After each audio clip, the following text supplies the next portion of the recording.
যে তারা সংস্কারের কথা, জুলাই সনদের কথা, জুলাই গণ অভ্যুত্থানের কথা মুখে বলবে কিন্তু অন্তরে ধারণ করবে না। এখন হয়তো তারা জাতীয়তাবাদী পুলিশ বাহিনী তৈরি করার চেষ্টায় রয়েছে। আমাদের গণ আন্দোলনের প্রস্তুতি নিতে হবে। এই বাংলাদেশকে সংস্কারের মাধ্যমে পরিবর্তন করতে হবে এবং এই পরিবর্তনের পথে প্রধান বাধা হয়ে দাঁড়িয়েছে বর্তমান বাংলাদেশের সরকার। বিএনপির সরকার বাধা হয়ে দাঁড়িয়েছে, সেটা সকলের মুখ থেকে এসেছে। আমরা শহীদ পরিবারদেরকে মনে করি বাংলাদেশের জনগণের সম্পদ। তারা জুলাই যোদ্ধারা বাংলাদেশের জনগণকে প্রতিনিধিত্ব করে। আমরা শহীদ পরিবার এবং জুলাই যোদ্ধাদের নিয়ে কোনো রাজনীতি কখনোই করতে চাই নাই, কখনোই করব না। কিন্তু জুলাই যোদ্ধাদেরকে বর্তমান সরকার বিএনপি তারা নানাভাবে ব্যবহার করার চেষ্টা করছে।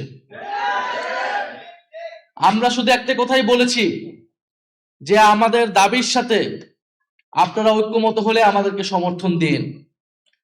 আমরা বলেছি বাংলাদেশে গণতন্ত্র প্রতিষ্ঠা হতে হবে, কথা বলার স্বাধীনতা থাকতে হবে, বৈষম্য দূর করতে হবে, আধিপত্যবাদ থেকে মুক্ত করে বাংলাদেশকে স্বাধীন এবং সার্বভৌম রাষ্ট্র হিসেবে আত্মপ্রকাশ করতে হবে, বাংলাদেশের অর্থনীতির উন্নয়ন করতে হবে, দুর্নীতি এবং লুটপাটের বিচার করতে হবে।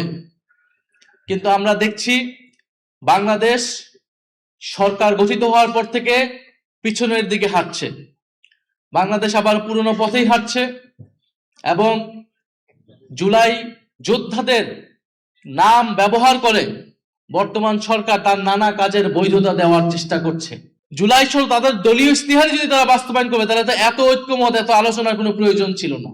ঠিক আছে, তাদের দলীয় ইস্তিহার, সেই ইস্তিহার তারা কতটুকু পালন করছে?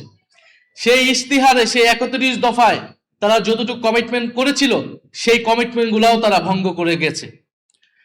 আমরা শেখ হাসিনার সময় যে পুলিশ ছিল সেই পুলিশ ক্রমান্বয়ে পুলিশ লীগ হয়ে গিয়েছিল। এখন হয়তো তারা জাতীয়তাবাদী পুলিশ বাহিনী তৈরি করার চেষ্টায় রয়েছে। না হলে কেন তারা পুলিশ কমিশন, সংস্কার কমিশন করবে না? সেটার অধ্যাদেশ তারা বাস্তবায়ন করবে না। শেখ হাসিনার সময় আমরা বিচার বিভাগ দেখেছি কিভাবে দলীয়করণ হয়েছিল, ফলে বিচারপতিদেরকে নিরপেক্ষভাবে নিয়োগ দিতে হবে, সেই অধ্যাদেশটাকে তারা বাতিল করে দিয়েছে। অর্থাৎ তারা দেশের প্রত্যেকটি প্রতিষ্ঠান, যেই প্রতিষ্ঠানগুলো দলীয়করণের ফলে দেশে একটা স্বৈরতন্ত্র প্রতিষ্ঠা হয়েছিল, ফ্যাসিবাদ প্রতিষ্ঠা হয়েছিল, সেই প্রত্যেকটি ব্যবস্থাকেই, প্রত্যেকটি প্রতিষ্ঠানের দলীয়করণকে তারা পুনর্বহাল রেখেছে।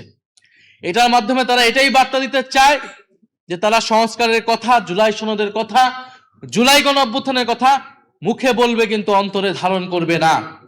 তারা সে অনুযায়ী কাজ করবে না।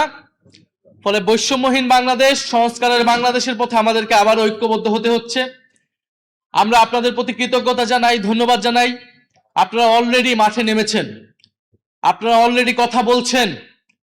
ঢাকা বিশ্ববিদ্যালয়ে আমাদের কিছু ভাইয়েরা অনশন করেছে দীর্ঘ কয়েক ঘন্টা এই গণভোটের গণরায়কে বাস্তবায়ন করার জন্য। আমরা 72 ঘন্টা যারা অনশন করেছে তাদের প্রতি কৃতজ্ঞতা জানাই। আমরা আশা করেছিলাম যে সরকার দল সেখানে যে উপস্থিত হবে, তাদেরকে আশ্বস্ত করবে, কিন্তু আমরা দেখেছি তারা যায়নি।